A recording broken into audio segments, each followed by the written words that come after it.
Hey, so in part 5, we are going to look at the fifth principle of influence, and this one is liking.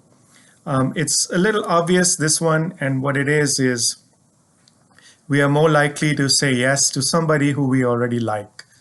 But to get to the real meat of things, you want to go a little below just conscious awareness of what we like and what we don't like.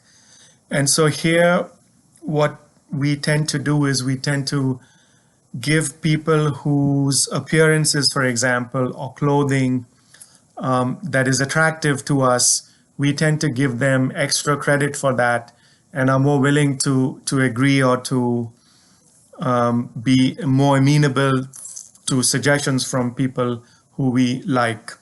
So the trick here, and what you have to be careful if there are some people who are trying to influence you negatively this way, is that just because they are attractive, you need to hold yourself back and not just blindly say yes to them.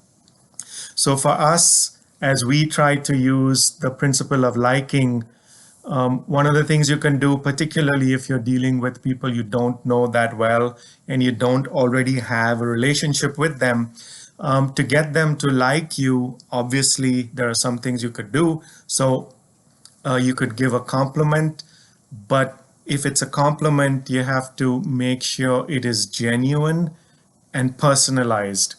It shouldn't be too obvious a compliment where they know that you're just, boosting their ego up.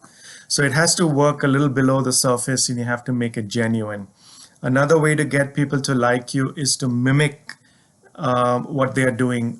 Use something that I've talked about in a previous video called pacing and leading, where you can mimic some of the actions that they do, and we automatically tend to have a feeling of liking toward people who are like us. So even if they are just doing the same things that we do, that can lead to liking as well.